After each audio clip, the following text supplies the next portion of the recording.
Three men rode out of the dust, their faces hard as the unforgiving land they crossed. They weren't lawmen, and they weren't cowboys. They were hunters, and the way they sat their saddles told you they were good at it. Their leader, a man whose face was a roadmap of bad decisions and worse bar fights, reined in his horse. The jagged scar that cut across his cheek looked like a frozen bolt of lightning. He spat a wad of brown tobacco juice that sizzled on the dry earth. Before them stood a small ranch, little more than a cabin and a barn, looking lonely and fragile against the vast foothills.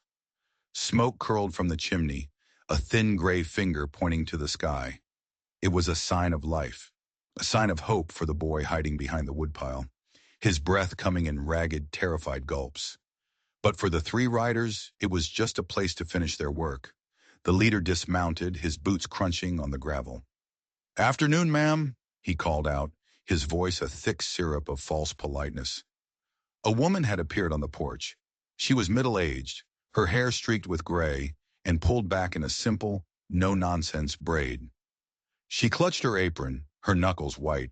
She looked like 1,000 other women on the prairie, weathered, tired, and alone. "We're looking for a fella," the leader continued, taking a step closer.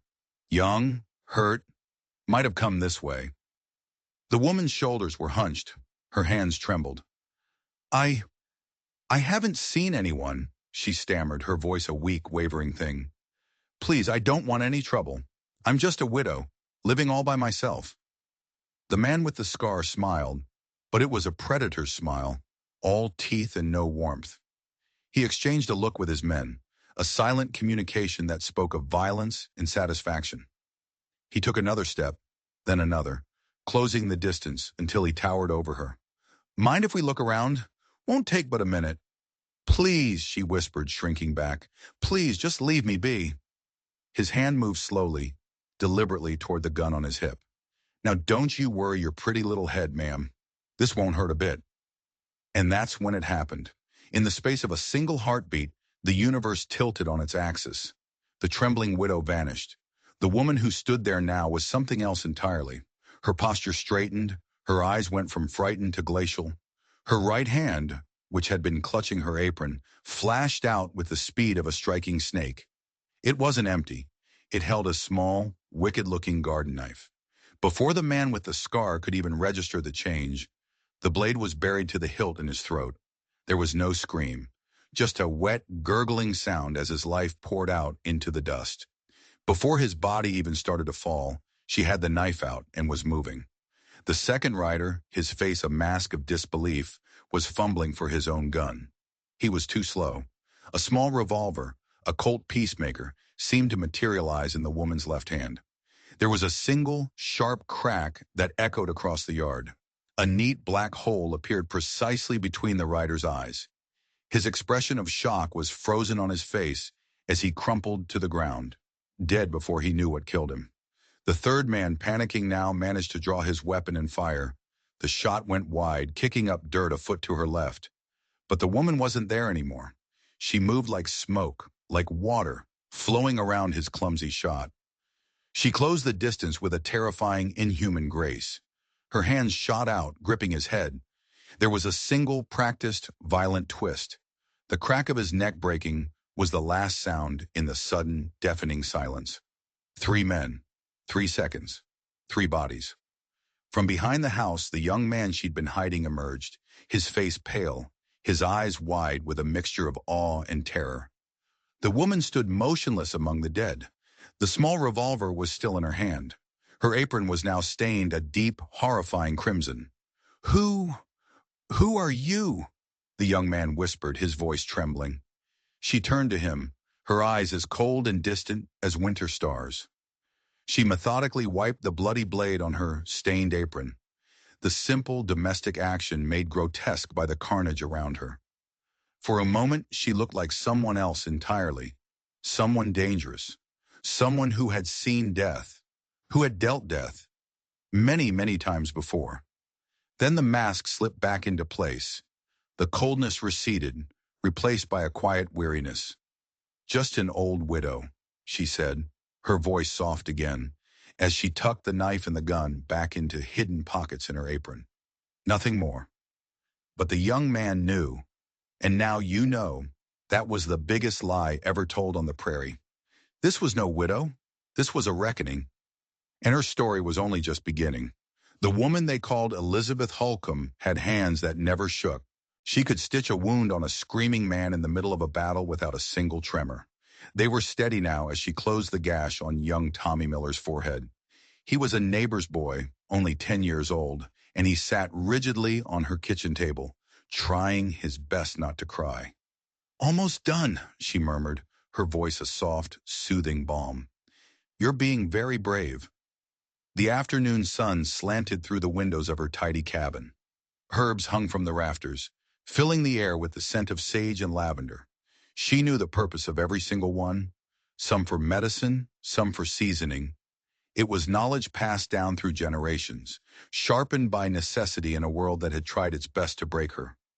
After Tommy and his grateful mother had left, Elizabeth washed her hands in a simple basin, watching the water turn faintly pink. And for a moment, the memories came. They always did when there was blood. Other hands, other wounds. The screams of men on makeshift operating tables, the metallic smell of blood mixing with the acrid smoke of gunpowder. The heavy, comforting weight of a cavalry rifle in her hands. She squeezed her eyes shut, forcing the images away. That was another life. A life she had buried. A life she had sworn an oath to leave behind. Hoofbeats drew her to the window. A familiar figure was riding toward the house. Sam, her late husband's nephew. At 22, he was the closest thing she had to a son, the only family she had left. She stepped onto the porch as he dismounted, and she saw the tension in him right away. Sam had his uncle's strong jaw and serious blue eyes, but there was a fire in him, a righteous anger that his uncle had lost to whiskey and nightmares long ago. "Everything all right?" she asked, though she already knew the answer. Sam ran a hand through his dark hair, hesitating. He was a reporter for the small county newspaper, and lately his work had been consuming him. "Just a long day," he said, but his smile was a lie. "Mr. Jenkins has me chasing down rumors about the new railroad spur." Elizabeth nodded, sensing the unspoken weight he carried. There were shadows under his eyes, the kind she'd seen on soldiers after their first taste of real combat. She didn't press him. Later at the dinner table, the silence was heavy. Sam just pushed food around his plate, his mind a million miles away. "There's talk in town," he said finally, his voice low, "about a man named James Hollister. He's buying up all the ranches in the Eastern Valley." "The railroad man," Elizabeth said. It wasn't a question. "He's paying top dollar," Sam continued, "but something's not right. The official plans show the railroad going northwest. He's buying land the railroad doesn't even need." A familiar prickle ran down Elizabeth's spine. The same feeling that had warned her of ambushes in another lifetime. "Why would a businessman pay more than something is worth, Sam?" she asked, her eyes sharp. "There's always a reason." That night, Elizabeth woke up gasping from the same old nightmare. She was back in a field hospital, her hands deep inside a young soldier's chest, trying to pull out a bullet she could never find. The soldier's face kept changing.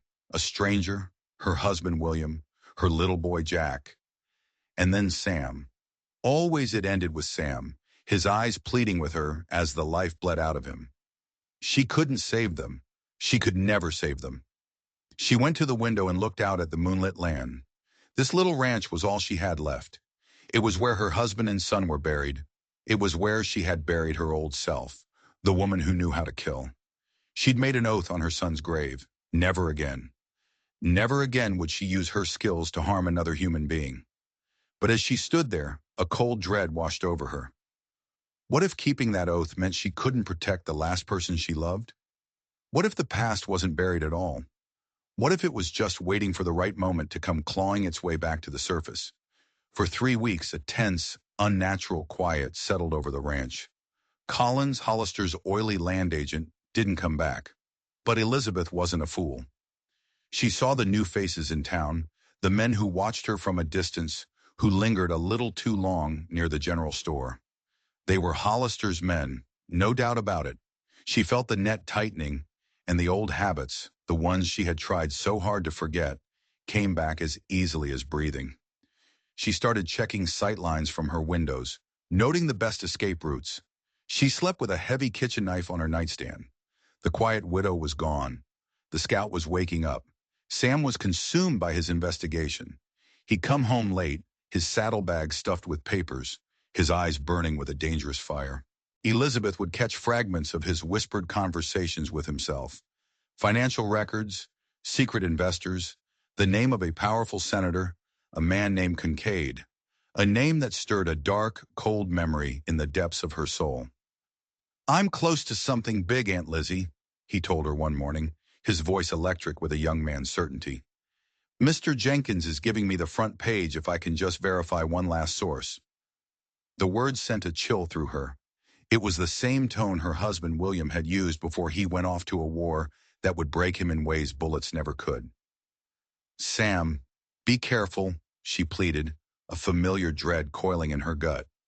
He just kissed her on the cheek. "Don't worry," he promised. "I'll be back for supper."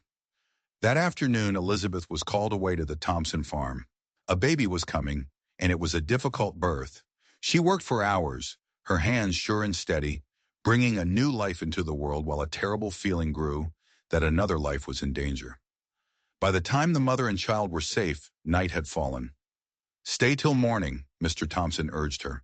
"It's not safe to ride alone in the dark." But the thought of Sam, waiting for her, worried about her, spurred her on. She took a shortcut through the hills, a path she rarely used, pushing her horse faster than she should have. As she crested the final ridge overlooking her ranch, her heart stopped. It didn't just stop. It felt like an icy hand had reached into her chest and crushed it. The night sky wasn't black. It was a sickening, pulsing orange. Flames. Flames were devouring her barn, licking at the walls of her home. It was an inferno. Dark figures, like demons, silhouetted against the blaze, moved in the firelight. And then she heard it. A gunshot and a scream. A man's scream, cut off with a horrifying abruptness. Sam. Panic gave way to a cold, crystalline calm. She was no longer a healer, no longer an ant. She was a hunter. She dismounted, tethering her horse in the shadows. She moved forward in a low crouch, the smoke and the chaos providing perfect cover. The old skills were there, as if they had never left. The silent footfalls, the measured breathing, the hyper-awareness that turned the world into a series of threats and opportunities. She got close enough to see, and what she saw would be burned into her memory for all eternity. Sam lay face down in the dirt, his shirt soaked in blood. One of the men kicked him, and a weak groan escaped his lips. "Tell us where you hid them, boy," the man growled, his voice a low snarl. "The papers, the journal. Where are they?" "Go to hell," Sam gasped. The man nodded to another, who pulled a branding iron from the roaring fire of the barn. It glowed a terrifying, malevolent red. They rolled Sam over. His face was a swollen, bloody mess. One of his eyes was a ruined pit. As the man pressed the glowing metal to Sam's chest, his scream tore through the night, a sound of pure, unimaginable agony. Elizabeth's vision tunneled. The world narrowed to the man holding the iron, to the suffering of the boy she had raised as a son. The oath she had sworn, the promise she had made on her own child's grave, dissolved into ash and smoke. In that moment there was no past, no future. There was only the fire, the pain, and a rage so pure and so cold it could freeze the sun. She tensed, ready to move, ready to kill, ready to unleash the monster she had kept chained for so long. But before she could take a single step, a heavy blow struck the back of her head. The world exploded in a flash of white pain. "Looky what I found," a rough voice said, as hands dragged her out of the shadows and into the firelight. The widow herself. Through a blur of pain and tears, she saw Sam's one good eye widen in horror. He mouthed a single word, his lips bubbling with blood. "Run!" A man stepped out of the shadows, his face obscured by the flickering flames.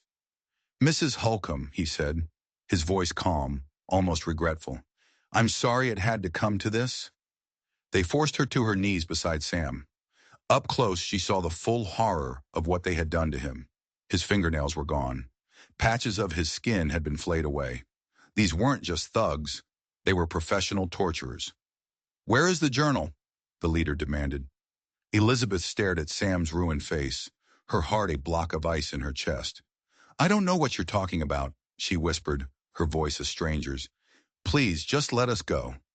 The leader sighed, a sound of theatrical disappointment. This didn't have to happen. A simple business transaction. But your nephew, he just couldn't leave well enough alone. Sam coughed, a wet, rattling sound. "Aunt Lizzie," he whispered, his voice barely audible. "Diary. Concade." The leader backhanded him across the face. "Shut up!" Elizabeth lunged, a feral snarl ripping from her throat, but two men held her back, their grips like iron. "You're killing him!" she screamed. "He was dead the moment he started digging into Senator Concade's affairs," the leader said. And there it was again, that name, Kincaid, the name from her nightmares, the name that tasted like ash and blood. Colonel Kincaid, the man who ordered the massacre, the man whose actions had kept her from her dying son's bedside. The past wasn't just clawing its way back. It was here, in her yard, wearing a new face and still demanding blood. A man came from the house. Nothing. No papers. No journal. The leader nodded toward Sam. "Finish him." "No!" Elizabeth screamed, fighting against the hands that held her. "Please, I'll tell you. I'll tell you where it is." But it was too late. One of the men drew a long, thin knife. With a surgeon's precision, he drew it across Sam's throat. Blood erupted in a dark, pulsing arc. Sam's body convulsed once, then was still. Something inside Elizabeth broke. It wasn't a snap. It was a slow, grinding shatter of the last piece of her soul. A sound escaped her lips, something not quite human, a primal howl of loss and rage. The leader turned back to her, unmoved. "That was merciful," he said, "compared to what awaits you if you don't tell me where that journal is." Elizabeth stared at the blood soaking into the thirsty earth, at the lifeless body of the boy she loved. When she finally spoke, her voice was a hollow, dead thing. "The barn," she said.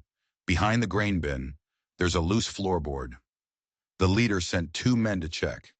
As they waited, Elizabeth's mind began to work. Not with emotion, but with the cold, hard logic of a military strategist. 6 men, all armed. Her hands were bound. They would kill her anyway.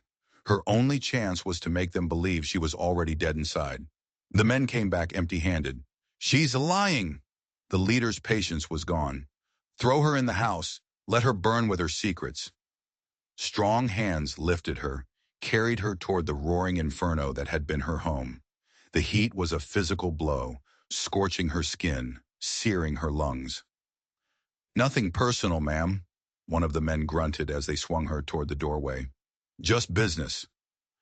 At the last second, Elizabeth went limp, becoming a dead weight. As they swung her forward, she twisted her body with a sudden, violent motion, using their own momentum against them. One man stumbled into the burning doorframe, his clothes instantly igniting. His screams were the distraction she needed. She slammed her shoulder into the second man, driving him backward. Pain exploded in her back as a third man hit her with the butt of his rifle. A knife plunged into her side. Once. Twice. She fell forward into the fire, but the floor, weakened by the flames, gave way beneath her. She plunged down, down into darkness, down into the cold. The water cistern. The fall knocked the air from her lungs. The icy water closed over her head. A shocking, brutal baptism.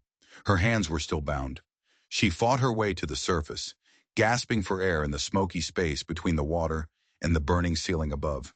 She could hear the men shouting. "She fell through." "Is she dead?" "Has to be. The whole place is coming down." Their voices faded. The water around her was turning dark with her own blood. She was dying. The house was collapsing, ready to become her tomb. As consciousness began to fade, she thought of Sam, of William, of Jack. She had failed them all. Her oath had been a fool's promise. "I'm sorry," she whispered to the ghosts. Her last thought was of a voice from long ago, her old mentor, Sergeant Blackwood. "Pain is information," he had told her. "Use it. Let it fuel you. When there's nothing else left, hatred will keep your heart beating. And in the darkness, deep inside the shell of the dying woman, a spark ignited. A cold, black, burning hatred for Hollister, for Kincaid, a hatred that would not let her die.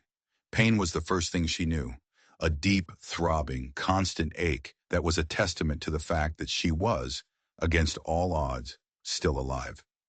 She surfaced slowly, as if rising from the bottom of a deep, dark well. She was aware of rough fabric beneath her, the smell of strange herbs, and the soft crackle of a fire.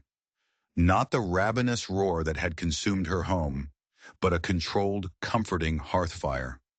She tried to open her eyes. Only the right one obeyed. It swam into focus on a low ceiling of rough-hewn beams. She was in a small, single-room adobe dwelling. She tried to move and gasped as a white-hot poker of pain shot through her side. The memories came flooding back. The knife, the fall, Sam. A guttural sob escaped her lips. "Ah," a voice said, "you returned to us." A woman's face appeared above her. It was a face carved from the land itself, weathered and creased with age. But her dark eyes were as sharp and intelligent as a hawk's. "Drink," the woman commanded, her voice low and steady. She supported Elizabeth's head and held a clay cup to her lips. The liquid was bitter, but it cut through the fog in her mind. "Who?" Elizabeth whispered, her voice a dry rasp. "I am Maria Reyes," the woman said. "You have been in my home for 16 days, fighting to live. 16 days, 2 weeks, an eternity, Sam's body. Left for the coyotes. No burial, no justice." The thought was a fresh wound. "Why?" Elizabeth managed to ask. "Why save her?" Maria's face, which had been a mask of stoicism, softened for just a moment. "That is a conversation for when you are stronger," she said. "For now you rest. Your body has much healing to do." Over the next few weeks, Elizabeth did heal. The fever dreams of fire and blood slowly gave way to a cold, clear focus. The grief was still there, a hard, dense stone in her chest. But it was no longer just grief. It was fuel. It was being forged into something harder, sharper. It was being forged into a weapon. One morning, she managed to push herself into a sitting position. Her body screamed in protest, but her will was stronger. Maria entered and simply nodded, unsurprised. "Good," she said. "You are ready to begin." "Begin what?" Elizabeth asked, her voice stronger now. "Your vengeance," Maria said, her dark eyes meeting Elizabeth's. "That is why you fight to live, is it not? To kill the men who murdered your nephew." Elizabeth didn't even hesitate. The woman she had been, the woman who had sworn an oath of peace, was dead and buried in the ashes of the ranch. "I made an oath once," she said, her voice like chipping stone, "never to harm another human being." Maria's eyes narrowed slightly. "And now?" "Now," Elizabeth said, "I understand that some oaths must be broken. Some debts can only be paid in blood." A slow, grim smile touched Maria's lips. "Then we begin today." Her recovery became her new mission. Maria was a harsh but effective teacher. She gave Elizabeth bitter herbal teas that fought the inflammation and foul-smelling poultices that drew the poison from her wounds. She pushed Elizabeth through exercises that rebuilt her strength, movements Elizabeth recognized from her cavalry days. "You know military drills," Elizabeth observed one day. "I have known many soldiers," was all Maria would say. One evening, Maria brought her a stack of singed, water-damaged papers. It was Sam's research. She had gone back to the ruins and salvaged what she could. As Elizabeth's trembling hands sorted through the fragments, the full picture of Hollister's and Kincaid's evil began to form. Then Maria produced something else, a small leather journal. "I found this hidden in your root cellar," she said. It was Sam's diary. Elizabeth opened it. The last entry was dated the day of the attack. "Got confirmation today," Sam had written. "The real railroad route is a lie. Hollister is buying water rights for Kincaid. Found a connection to the Apache massacre of '70. Same land, same players. If I can prove it, this is murder. Telling Aunt Lizzie tonight. He had died for the truth. He had died trying to protect her." "They will kill you too if they discover you live," Maria said. "Let them try," Elizabeth whispered, a cold fire burning in her eyes. But first, I need something from my ranch. They rode to the ruins the next morning. It was a graveyard, a blackened skeleton of a house, a pile of charred timbers where the barn had been. On the hillside beside the two crosses for William and Jack, there was a third fresh mound of earth. Maria had buried Sam. Thank you, Elizabeth said, her voice thick with emotion she thought she no longer possessed. She went to the remains of the barn and found a hidden trapdoor. The fire had scorched it, but not destroyed it. Inside was a locked wooden chest. Back at Maria's cabin, she opened it with a key she wore on a chain around her neck. Inside was her past, her cavalry uniform folded with military precision, a Colt Army revolver and a box of ammunition, a skinning knife with an antler handle, the tools of her former trade, the instruments of her resurrection. Maria watched her lay them out on the table. You were cavalry, she stated. It wasn't a question. Scout, Elizabeth corrected her. 7th Cavalry. I served under Colonel Wallace Kincaid. Maria's eyes flashed with a sudden, fierce light. The same man who ordered the massacre of an Apache village in 1870. Understanding dawned on Elizabeth's face. The Blue Snake Creek Massacre, she whispered. You're connected to it. Maria stood up straight, her stoicism returning, but Elizabeth could see the ancient pain in her eyes. My full name, she said, her voice resonating with a new power, is Maria Reyes Lone Wolf. My brother was Chief Lone Wolf of the Blue Snake Creek Apache. The confession hung in the air, heavy as a shroud. You were there, Maria continued, her voice devoid of accusation, but heavy with history. You were the scout who led the cavalry to our village. The guilt that Elizabeth had carried for 20 years washed over her. I didn't know, she said, her voice breaking. I was told we were tracking raiders. When I saw it was a peaceful village, I tried to stop him. Kincaid had me restrained. I know, Maria said. The two words were a pardon, an absolution. I have followed your life from a distance for 20 years. At first I planned to kill you, but I saw how you suffered. I saw you turn away from violence, and I learned the truth. My people died for Kincaid's greed. She looked at Elizabeth, and for the first time, Elizabeth understood. When I found you dying in those ashes, Maria said, I saw the hand of the same evil that destroyed my family. I saw a weapon, forged in the same fire that consumed my people. You are that weapon now. My brother's spirit will not rest until justice is done. Neither will your nephew's. Elizabeth picked up the cold, heavy steel of the revolver. The distinction between justice and vengeance no longer mattered. They were the same thing. She was no longer just an aunt seeking revenge for her nephew. She was an instrument of a justice that had been denied for 2 decades. The ghost of Elizabeth Holcomb was about to go to war. Cottonwood Springs was a town caught between the past and the future. The railroad had brought money, but it had also brought men like Hollister, men who saw the land not as a home, but as a commodity to be bought, stolen, and bled dry. Elizabeth rode into town in the middle of the afternoon, a ghost in plain sight. Her hair was cropped short and dyed dark with walnut husks. She wore loose men's clothing, a flat-brimmed hat pulled low over her eyes. She was anonymous, forgettable, just another drifter passing through. The sheriff's office was a solid brick building that seemed to promise a law, an order the town didn't really have. She waited across the street, watching, until she saw that the sheriff was alone. She slipped inside, closing the door softly behind her. Sheriff Thomas Grant looked up, his hand instinctively going to the gun on his desk. He was older, grayer than she remembered from her husband's funeral, but the weariness in his eyes was the same. "Can I help you, mister?" he asked. Elizabeth took off her hat. "Hello, Thomas. It's been a long time." Recognition hit him like a physical blow. "Mrs. Holcomb? Elizabeth? My God, we thought you were dead." "The reports of my death were convenient," she said, her voice flat, her eyes scanning his face, searching for any sign of betrayal. "For some. Jesus, Elizabeth, you don't think I had anything to do with that, do you?" he stammered. "I don't know who to trust anymore, Thomas," she said. She told him everything. About Sam's murder, about her own narrow escape, about Maria Reyes. "The Mexican woman who lives in the foothills?" Grant frowned. "Folks around here say she's a witch." Folks say a lot of things, Elizabeth countered. What do they say about who killed my nephew? Grant's eyes darted nervously toward the door.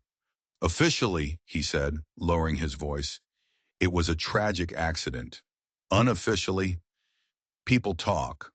They talk about Sam asking questions about Hollister and his connections back east. But no one talks loud.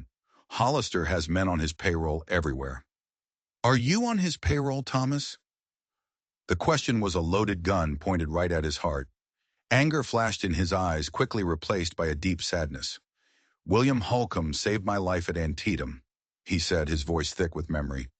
He carried me 2 miles on his back with a bullet in his own leg. No amount of Hollister's money could make me forget that. Elizabeth believed him. I need names, she said. The names of the men who were there that night. Grant hesitated, a war playing out on his face between his duty and his fear. Loyalty won. He scribbled a list on a piece of paper and slid it across the desk. His core group. Jackson Miller, they call him the Knife. Frank Dobbs, an ex-cavalryman with a mean streak a mile wide. The Quinn brothers, they handle the arson. He looked up, his voice dropping to a whisper. There's talk Hollister is expecting a visitor soon. Senator Kincaid is coming to town. Kincaid. The name was a coiled snake in the room. When? She asked. 2 weeks. Maybe 3. Thank you, Thomas, she said, standing to leave. Elizabeth, he called after her, his voice pleading. What are you planning to do? Let the law handle this. Avrom. She paused at the door and gave him a smile that was all ice and no warmth. They already took everything from me, Thomas. The law you're talking about is bought and paid for. It's time for a different kind of law. Back at Maria's cabin, she laid out the names like a death sentence. The Quinn brothers will be first, she decided. They burned my home. They'll understand the poetry. The hunt began. The Quinns were careless, arrogant. They thought Hollister's name made them untouchable. Elizabeth watched them for 3 days, learning their every move. On the 4th night, she made her move. She caught the elder brother, Silas, alone in their dilapidated line shack. He was drunk, clumsy. He didn't see her until the barrel of her Colt was pressed against his forehead. Hello, Mr. Quinn, she said, her voice a soft, deadly whisper. Remember me? Fear and disbelief warred on his face. You're dead. Evidently not, she said. The interrogation was short and brutal. A single shot to his kneecap loosened his tongue. He gave her everything she wanted. Confirmation of the names Grant had given her, details of Hollister's operation, the truth about what they were looking for. Sam's journal, the proof connecting Kincaid to the massacre. He begged for his life. Please, he sobbed. Do you know what happens to arsonists in hell, Mr. Quinn? She asked, her voice devoid of all emotion. They burn. The next morning, the entire county saw the pillar of smoke rising from the line shack. Hanging from a nearby tree was what was left of Silas Quinn. A crude sign was nailed to his chest. Justice for Sam Holcomb. The ghost had claimed its first victim. The message was clear. She was coming for them all, and there was nowhere they could hide. Fear is a poison. Once it gets into the water supply of a town, it spreads fast. After what happened to Silas Quinn, a new tension gripped Cottonwood Springs. Men who used to swagger down the main street now walked in pairs, their eyes constantly scanning the shadows. Hollister's crew, once so arrogant, now looked over their shoulders at every sound. They were being hunted, and they knew it. Elizabeth, the ghost they had failed to kill, was a far more terrifying enemy than any lawman. She was patient, she was methodical, and she was invisible. Frank Dobbs was next on her list, the ex-cavalryman, a brute who enjoyed his work a little too much. Dobbs was more cautious than Quinn had been. He varied his routines, never slept in the same place 2 nights in a row. But he had a weakness, a woman at the Golden Slipper brothel. Every Wednesday night, without fail, he'd spend his money and his time with her. Elizabeth didn't need a bullet for Dobbs. She had a deeper, more intimate knowledge of death. While the brothel's madam was busy, Elizabeth slipped into the kitchen. In her hand was a small pouch of finely ground foxglove extract, a powerful heart poison. A few drops in the special bottle of whiskey that was always set aside for Dobbs was all it took. From the shadows across the street, She watched him go inside. 2 hours later, the screaming started. It was a terrible sound, the sound of a strong man's body betraying him in the most agonizing way. By the time the doctor arrived, Dobbs was gone, his heart seized in a death grip. His death was slow, painful, and terrifying. Just like her son Jax had been, his small body ravaged by a fever she wasn't there to fight. The town grew quieter. The fear grew louder. Hollister's remaining men were like spooked cattle, huddled together for safety. Elizabeth adapted. She became a phantom, a whisper of death on the wind. Jackson, the knife miller, the man who had personally tortured Sam, died when a cleverly placed tripwire sent his horse tumbling down a steep ravine. A lethal dose of nightshade disguised in his morning coffee at the town's cafe took care of another. Each death was a message. Each one was a carefully crafted piece of poetic justice. She returned to Maria's cabin after the fourth killing, a ghost returning to her only sanctuary. Maria was waiting, her face grim. "You have stirred the hornet's nest," she said. "Hollister has sent for professional manhunters, 20 of them from Santa Fe." Elizabeth merely cleaned her revolver, her hand steady. "Let them come.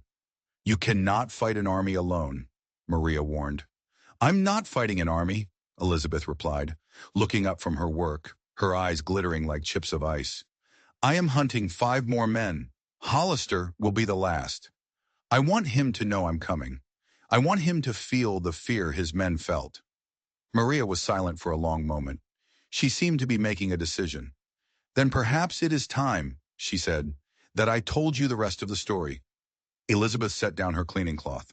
Maria's expression was one she had never seen before, a mixture of ancient grief and burning resolve. "We are connected by more than just Concade," Maria said.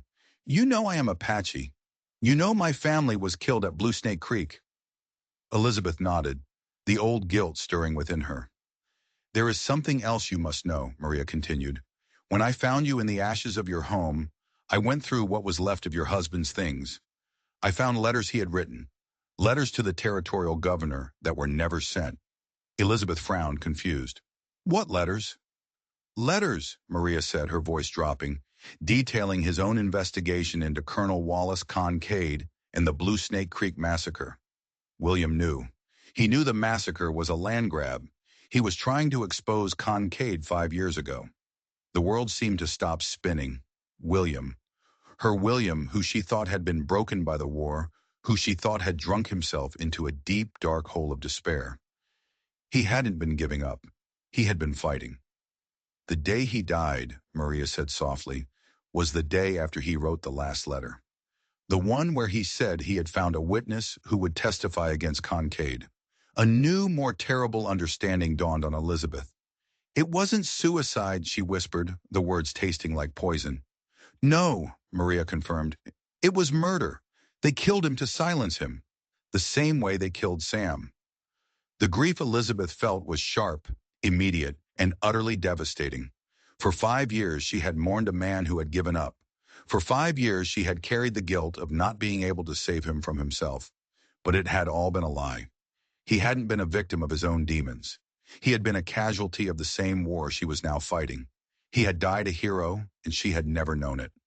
The rage she felt was no longer just for Sam. It was for William.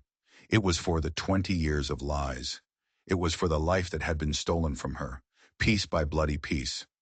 Just then, they heard a horse approaching, riding hard. It was Sheriff Grant. His face was pale, his eyes wide with terror. "They know you're alive," he gasped, dismounting before his horse had even stopped. "Hollister's offering $5,000 for you, dead or alive. But that's not the worst of it." He looked at Elizabeth, his face crumbling. "They've taken my family, my wife, my daughters. They say they'll kill them, one by one, until I bring you in." Hollister had made his move. He had taken innocent hostages. He thought he was trapping a ghost. But what he had really done was corner a wounded animal. And a cornered animal is the most dangerous thing in the world. He had just declared a war he had no idea how to win. He had just signed his own death warrant. Hollister's mistake wasn't taking hostages. His mistake was thinking it would make Elizabeth weaker. It did the opposite. It forged her rage into something pure, something unstoppable. She was no longer just an avenger, she was a protector. She would not let another innocent family be destroyed by these men. "We'll get them back, Thomas," she said to Grant, her voice a low, steady promise. But she knew they couldn't do it alone. They were outmanned, outgunned. They needed allies. "There's someone," Maria said, her eyes distant. "A man who rode with William. A man who owes Kincaid his own debt of blood. Daniel Turner." Daniel Turner lived in the small settlement of freedmen on the other side of the river, a place the white folks in Cottonwood Springs tried to ignore. He was a former Buffalo soldier, one of the best trackers the cavalry ever had, and he had carved out a quiet life for himself on land no one else wanted. They approached his cabin cautiously. Before they even got close, a deep voice called out from the trees, "That's far enough." A broad-shouldered black man in his 50s stepped out, a Winchester rifle held at his shoulder. His eyes were sharp, missing nothing. Then his eyes fell on Elizabeth. The rifle lowered a fraction. "Mrs. Holcomb," he said, his voice a low rumble of disbelief. "They said you died." "The reports were exaggerated, Daniel," she replied. They told him everything. About Sam, about Grant's family, about Hollister and Kincaid. Turner listened, his face a mask of grim concentration. When she finished, he was silent for a long moment. Then he looked at her, his eyes hard. "You're the ghost that's been hunting his men." It wasn't a question. "They killed Sam," she said simply. "They murdered William." Turner nodded slowly. "Hollister's been trying to buy us out for months," he said. "Threatening folks. We knew it was only a matter of time before it came to this." He looked from Elizabeth to Maria to Grant. "So now you want to hit Hollister's ranch and free the sheriff's family?" "We do," Elizabeth confirmed. "And after that?" he pressed. "We end it," she said. "We expose Kincaid and Hollister for everything they've done, from Blue Snake Creek to my husband's murder." Turner's eyes widened at the mention of Blue Snake Creek. He seemed to absorb the weight of what she was saying, the sheer scale of the conspiracy. Then he looked at her, and his next words changed everything. "There's something you should know about Hollister," he said, his voice grave. "He's not who you think he is. James Hollister is a name he took after the war. Before that, his name was Lieutenant Michael Reed." The name hit Elizabeth like a physical blow. Michael Reed, the raw recruit she had personally trained, the boy whose life she had saved after a Comanche ambush, pulling an arrow from his chest with her own hands, the young soldier who had looked at her with such wide-eyed, puppy-dog adoration. "That's impossible," she whispered. "I saw him myself 2 weeks ago in town," Turner insisted. "He's grown a beard, carries himself different. But it's him. He recognized me, too." The pieces began to fall into a new, more horrifying pattern. Michael Reed, the boy she mentored, was now the monster who had destroyed her life. But why? The answer was even more twisted than she could have imagined. Maria spoke, her voice soft but clear. "There is another connection. The day your husband died, it was Michael Reed who found the body. He was the one who reported it as a suicide." The room went cold. Reed hadn't just been a part of William's murder. He had helped cover it up. But the final, most sickening piece of the puzzle came from Turner. "I was there the day William saved Reed's life in a firefight," he said. "Reed swore a life debt to him. He swore he'd look after you if anything ever happened to William." Elizabeth felt sick to her stomach. The full, monstrous truth was finally clear. Reed's obsession, his relentless pursuit of her land, his willingness to burn her life to the ground. It was all born from a perverted, twisted sense of loyalty. In his warped mind, he was saving her. He was looking after her by destroying the life she had chosen, by trying to force her into a life of wealth and comfort that he thought she deserved. He believed he was honoring his promise to the man he had helped murder. "This changes nothing," Elizabeth said, her voice like ice. "Whatever his reasons, he will answer for what he has done." She looked at the three people who stood with her, the native warrior, the lawman, the tracker, an unlikely army united by grief and a thirst for justice. "First, we save Grant's family," she declared. "Then we burn their entire world to the ground." Hollister's ranch was a fortress. It sat on a low rise, giving a clear view of any approach. Armed guards patrolled the perimeter, their rifles glinting in the moonlight. This wasn't a ranch. It was a king's castle, built on a foundation of blood and fear. From a ridge half a mile away, the four allies watched. "They're holding them in the west wing," Turner said, his spyglass pressed to his eye. "Second floor. I can see bars on the windows." Grant's hands clenched into fists. "We need a distraction," Maria whispered. "Something big, something to draw them all away from the house." Elizabeth's mind was already working, a cold, calculating machine. "The stables," she said. "He loves his horses more than he loves most people. If they're on fire, he'll send every man he has to save them." The plan was audacious, bordering on suicidal. 4 against more than 20. But they had something Hollister's men didn't: desperation. As midnight approached, Maria and Turner circled around to the north, carrying oil-soaked rags. Elizabeth and Grant would use the chaos to go in through a service entrance at the back of the house. As they waited in the darkness, Elizabeth felt that familiar calm settle over her, the stillness before the storm, a flicker of orange in the distance. Then a roar as the stables went up in a geyser of flame. Shouts erupted from the ranch. Men ran from the house, their figures black against the blaze. "Now," Elizabeth whispered. They moved like shadows, crossing the open ground in a blur. The service entrance was unguarded, locked. Elizabeth produced a thin metal pick from her hair and worked the lock with a surgeon's precision.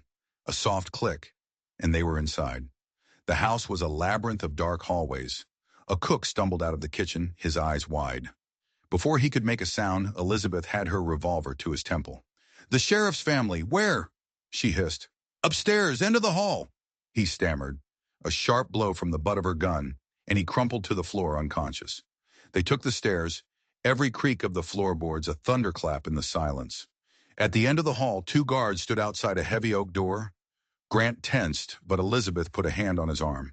She pulled a stick of dynamite from her coat, lit the short fuse, and tossed it down the opposite end of the hall. The explosion was deafening. The guards, stunned and confused, ran toward the blast. Elizabeth and Grant rushed the door. A single powerful kick from Grant, and the wood splintered. Inside, Grant's wife and daughters huddled on a bed, their faces pale with terror. But they weren't alone. In a chair by the window sat a man who should have been a ghost, a man Elizabeth had believed was dead for 20 years. His frame was withered, his silver hair was lank, but his eyes were the same piercing blue she remembered from her dreams and her nightmares. Major John Blackwood, her former commander, her mentor, the man she had once loved, the man she had blamed for the death of her son. "Lizzie," he said, his voice a dry rasp, "you always did have a flair for dramatic entrances." The world tilted again. "John? How?" "Later," Grant snapped, rushing to his family. "Oh, we have to go now." Blackwood struggled to his feet. "I can't climb," he said. "These old bones won't allow it." Gunshots echoed from downstairs. The house was swarming now. "Get them out the window," Elizabeth ordered Grant. "Down the trellis. Turner will meet you. John and I will find another way."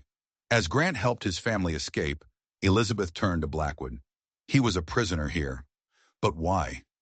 "They knew I was the missing piece," he gasped, leaning heavily on her. "The one person who could connect Kincaid to all of it."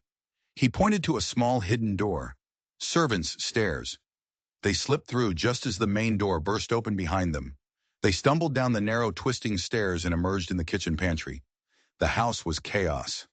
"We move fast," Elizabeth said. "Straight for the trees. No stopping." They burst out into the night. The yard was a war zone, lit by the burning stables. A shout went up. Gunfire erupted. Bullets tore through the air around them. Elizabeth fired back, not aiming to hit, but to make them take cover. They ran, Blackwood summoning a strength she didn't think he possessed. 10 yards from the tree line, a bullet grazed her arm, a hot, searing pain. Then they were in the darkness, swallowed by the forest. Turner was waiting with horses. Grant and his family were already mounted. Maria, her face smudged with soot, appeared out of the shadows. They had done it. They had gotten them all out. They rode through the night, a small, ragged band of ghosts and fugitives. At dawn, they reached the safety of Turner's cabin. As Elizabeth cleaned the gash on Blackwood's arm, the questions poured out. They said you died in prison, she said. A convenient lie for Concade, Blackwood replied, his voice filled with a weary bitterness. He framed me for Blue Snake Creek. I was investigating him, you see. I was close to exposing his land fraud. He forged the orders that sent you to that village, and then had me arrested and court-martialed. He needed a scapegoat. But why didn't you contact me? She asked, her voice breaking. After all these years? Pain flashed in his eyes. Would you have believed me, Lizzie? Or would you have seen the man you blame for your son's death? The truth of his words was a knife to her heart. She wouldn't have. He told her the rest. How Michael Reed, the loyal young private who believed in his innocence, had helped him escape from a prison transport years ago. Blackwood had been in hiding ever since, slowly gathering evidence against Concade. Reed had known Blackwood was alive all this time. The web of lies was more tangled, more monstrous than she had ever imagined. Her entire life for the past 20 years, the grief, the guilt, the blame, had been built on a foundation of lies meticulously crafted by one man, Wallace Concade. And now the final battle was at hand. Concade was coming to town. The snake was finally coming out of his hole, and they would be there, waiting to cut off its head. The small cabin had become a war room. Maps were spread across the table, routes were drawn, and plans were made. Kincaid's private train was due to arrive the next day. He was coming to meet with Hollister, or Reed, to finalize their grand, corrupt vision for the valley. They'll be expecting us to make a move on the ranch, Grant said, pacing the floor. Security will be tripled. Then we don't attack the ranch, Elizabeth said, her eyes fixed on the map. We split up. We hit them on two fronts at once. Blackwood nodded. We need the evidence, the proof that will hang them both. One group intercepts the train, Turner continued, picking up the thread. The other hits the ranch while it's less guarded and gets whatever Hollister has in his safe. It was a classic pincer movement, a strategy as old as war itself. They'll be looking for you, Elizabeth, Blackwood warned. Your face is known. Good, she said, a grim smile touching her lips. Then I'll be the distraction. The plan was set. Blackwood, the master strategist, would board the train and get Concade's files. Grant and Maria, the quiet professionals, would raid the ranch office. Turner, the tracker, would coordinate their movements and their escape. And Elizabeth. Elizabeth would ride out alone to face Michael Reed, to draw him and his men away, a lone warrior acting as the bait in the most dangerous trap of her life. That night, a quiet settled over the cabin, the calm before the final storm. Elizabeth found herself alone on the porch with Maria. You should know, Maria said, her voice soft in the darkness. Blackwood is telling the truth. I have known for many years. I have my own sources. Why didn't you tell me? Elizabeth asked. Some truths, Maria said wisely, must be discovered, not given. Your heart had to be ready to hear it. She looked at Elizabeth, her dark eyes seeming to see into her very soul. What will you do after this is over? Vengeance is a powerful horse, but it has no destination. Elizabeth had no answer. For weeks, revenge had been her only thought, her only reason for living. The idea of a future beyond it was a blank, terrifying map. Before dawn, she prepared, not in the drab men's clothes she had been wearing, but in her old cavalry uniform. The blue wool was faded, the brass buttons tarnished, but it still fit. It was a declaration. She was not hiding anymore. She was Elizabeth Holcomb, a scout of the 7th Cavalry, and she was coming to finish a war that had started 20 years ago. As the sun began to paint the eastern sky, she rode out. Turner met her on the ridge. William would be proud of you, he said, his voice thick with an emotion he rarely showed. She just nodded, unable to speak. She rode to a high ridge overlooking the railroad siding, where the train was due to arrive. Hollister and a dozen of his men were already there, and in the center of them, pacing impatiently, was Michael Reed. The distant whistle of the train was her signal. She removed her hat, letting the morning sun catch the silver streaks in her auburn hair. She knew the exact moment Reed saw her. She saw his body go rigid with shock. She put her hat back on, turned her horse, and began to ride away at a slow, deliberate pace. An invitation, a challenge. Shouts erupted behind her. The thunder of hooves told her the chase was on. It was working. She was pulling them away, giving Blackwood and the others the time they needed. She led them through the canyons, her knowledge of the terrain giving her an easy advantage.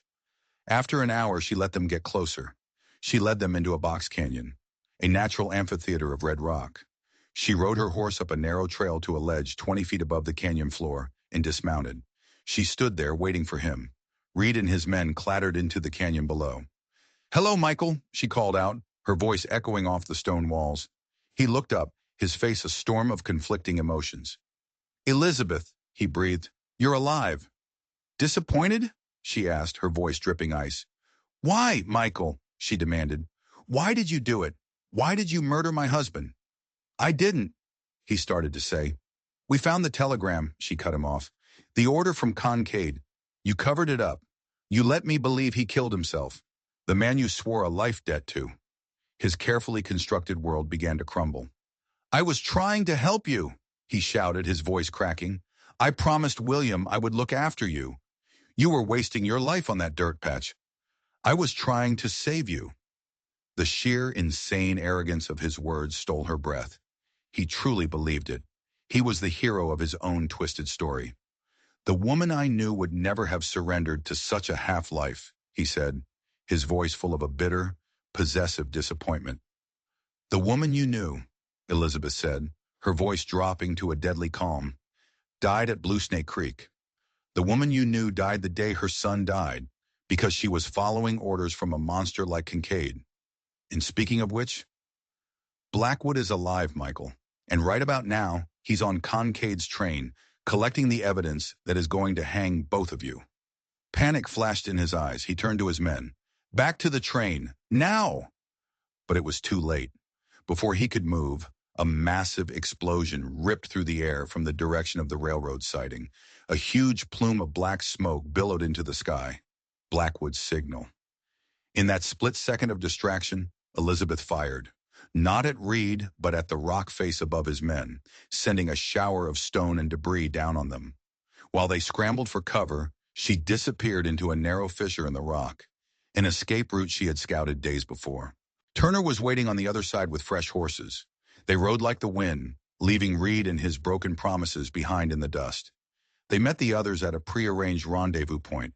Blackwood was there, his clothes singed, a triumphant look in his eyes.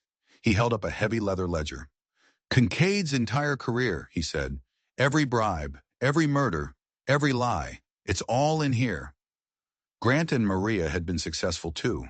They had Hollister's deeds, his records, and the final damning piece of evidence, the forged order that had sent Elizabeth to Blue Snake Creek. They had it all. The truth, buried for 20 years, was finally about to see the light of day. They rode for Santa Fe, not as fugitives, but as the bringers of a long-overdue justice. Judge Harmon was a man carved from the same hard rock as the New Mexico territory. He was known for two things: his unyielding honesty and his refusal to be intimidated. As he examined the mountain of evidence spread across his desk, his face was a grim mask. "This is damning," he said, his voice a low rumble.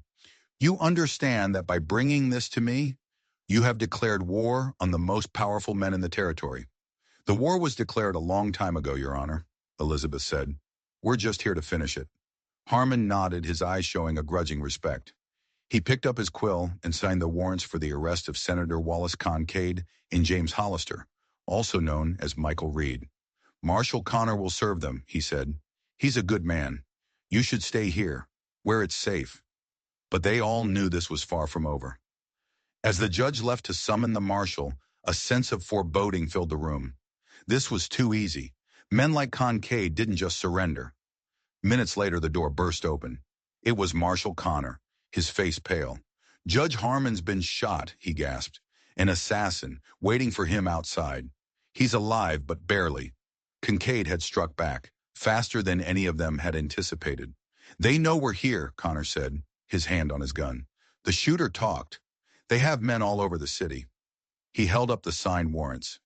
"But the judge's signature is valid. I'm still serving these, but we're not waiting anymore. We go now, and we go in hard." They left the city in an unmarked supply wagon, the evidence locked in a strong box, Connor's handful of loyal deputies riding escort. The journey back to Hollister's ranch was a race against time. They knew Kincaid and Reed would be fortifying, gathering their men, preparing for a siege. As dusk fell, they approached the ranch. It was lit up like a fortress, armed guards visible on the roof, at every window. "They're expecting a frontal assault," Connor said, "so we won't give them one." The plan was simple and deadly. Connor and his deputies would make a formal approach from the front, creating a diversion. Elizabeth, Blackwood, Turner, Grant, and Maria would go in the back, the same way they had before. A ghost army, slipping in through the shadows to cut the head off the snake. Elizabeth wore her cavalry uniform one last time. This was no longer about stealth. This was about a final, face-to-face reckoning. While Connor's men created a commotion at the front gate, her team slipped into the house through the root cellar. They moved through the halls like wraiths. They could hear voices from the study, Kincaid and Reed arguing. "Your sentimentality has ruined everything," Kincaid was shouting. "She was supposed to be dead." With a silent nod from Elizabeth, Grant kicked the door in. They burst into the room, a whirlwind of righteous fury. Kincaid and Reed froze, their faces a mixture of shock and resignation. "It's over," Elizabeth said, her revolver leveled at Kincaid's heart. "There are federal marshals outside with warrants for your arrest." Kincaid, ever the arrogant politician, actually smiled. "You have documents, I'm sure," he said coolly, "but you forget, I have friends in very high places. Evidence can be lost." He slowly reached into his jacket. "Don't try it," Blackwood warned. "You always were a fool, Blackwood," Kincaid sneered. "That's why I won then, and why I'll win now." "You're wrong," Elizabeth said, her voice deadly calm. "You've already lost. The evidence is secure. Copies have already been sent to newspapers in 3 different states. Your friends can't silence everyone."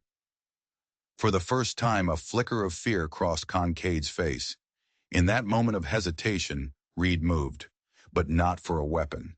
He lunged at Kincaid, grabbing the small derringer from his hand. "Enough!" he yelled, his voice ragged. "No more killing!" The gun went off, the sound deafening. Reed wrestled the weapon away from Kincaid and threw it aside just as Marshal Connor and his deputies stormed the room. It was over. As the deputies put Kincaid in cuffs, the man who had been a titan of industry and politics seemed to shrink, becoming what he truly was, a common, murderous thug. Then they came for Reed. He looked at Elizabeth, his eyes filled with a universe of regret. "I really thought I was helping you," he said softly. "Saving you." "It wasn't your choice to make, Michael," she replied, the anger that had fueled her for so long finally beginning to cool, leaving behind a profound and weary sadness. "That was always your mistake. You confused control with care." He was led away, a broken man, the tragic villain of a story he had written in blood. In the months that followed, the trial of Kincaid and Reed captivated the nation. The web of corruption they had spun was unraveled for all to see. Justice, slow and grinding, was finally served. But for Elizabeth, victory was a hollow thing. She stood on the hill overlooking the charred ruins of her ranch, at the graves of the 3 men she had loved and lost. The need for vengeance was gone, and in its place was a vast, empty silence. What now? The answer came not in a bolt of lightning, but in the quiet whisper of the wind through the prairie grass. She would not let this land be defined by the blood that had been spilled on it. From the ashes of her old life, she would build something new. The Holcomb Ranch was rebuilt. But it was not a home for one family. It became a school, a sanctuary for the children left behind by the frontier's endless violence. Apache children whose families had been lost at places like Blue Snake Creek. The children of freedmen seeking a life they had been denied. Orphans from all walks of life. Elizabeth taught them healing, not killing. Maria taught them the old ways of the land. Turner taught them how to build. Blackwood, his name finally cleared, wrote the true history of their world, ensuring that the lies of men like Kincaid would never take root again. One afternoon, Elizabeth stood on the porch of the new schoolhouse, watching the children play. Their laughter was a sound of hope, a sound of healing. Maria came and stood beside her. "They would be proud of you," she said, "all of them." Elizabeth looked at the faces of the children, a rainbow of the future, and for the first time in more than 20 years, she felt a sense of peace. The warrior, the scout, the avenger could finally rest. In her place stood a healer, a teacher, a builder, a woman who had walked through the deepest fires of hell and had emerged not unscathed, but unbroken, ready to build a new world from the ashes of the old. If you were captivated by Elizabeth's incredible journey from vengeance to redemption, and you want to hear more stories that uncover the darkness and light of the human spirit, then do me a favor and decimate that subscribe button. And don't forget to ring the notification bell so you don't miss a single story. Thanks for watching.